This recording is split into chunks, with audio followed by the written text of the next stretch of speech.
بسم الله الرحمن الرحيم.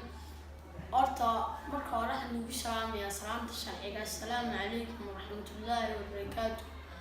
شركة قصة الورد على يعني شركين دونا هدو قدروا شركة وحا يكسر غير فقيرينا أو waxay ahaayeen reer danyaro oo lacagta aanan kari karaynin.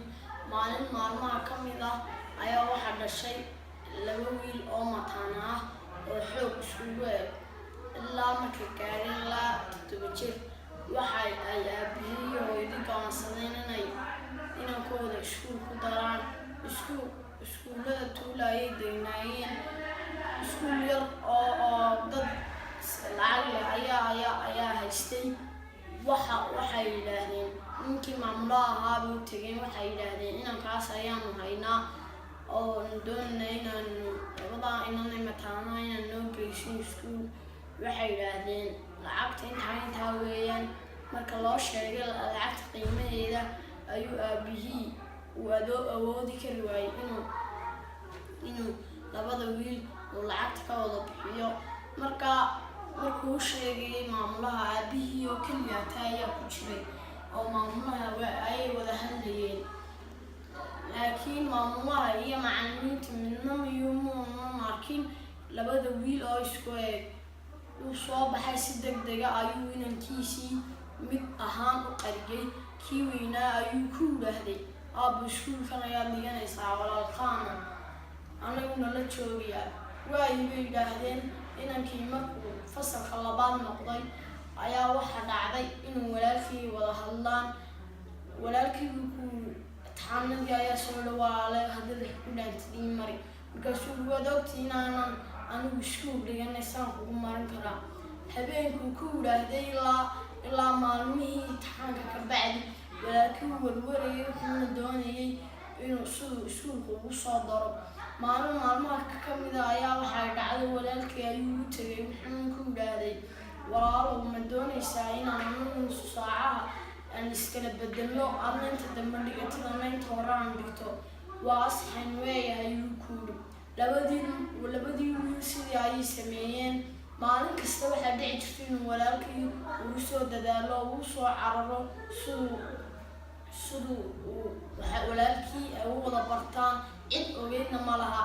walaalkii markuu nusu saacaha ka bacdi markii ciyaalku nusu saacaynayaan nusu saacan muu haysan muuna awoodaynin. waxa keliya ugu filayd inuu walaalkii heer ay isla gaadhaan. wuxuu maalmihii kadib waxa uu nusu saacaha walaalkii markay ardayda geesku qaraaco la galo ayaa walaalkii usoo carari jiray siduu uga gaarsiiyo. walaalkii markay iskala bedelaan waxaa dhici jirtay si degdega inay isku kala bedelaan. maalin maalmaha ka mid ah ayaa haddana waxaa dhacday inuu macallinkii maalin kasta uu qaraaca xiisadii markuu inkasoo habsaamo. waayo sidaa daraadeed intuu soo ordaya intuu soo rafaadaya ayaa ka badan.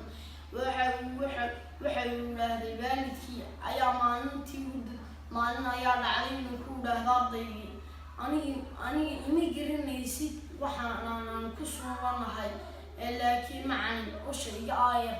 waxa macallinkii ayaa fikiray xoogna uu fikiray. markuu aada u fikiray buu inankeyga waa inaan dabagalaa.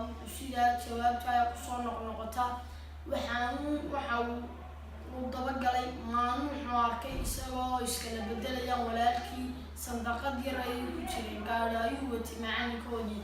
wuuna arkay kii oo in isku egyihiin ay iskala bedelayaan.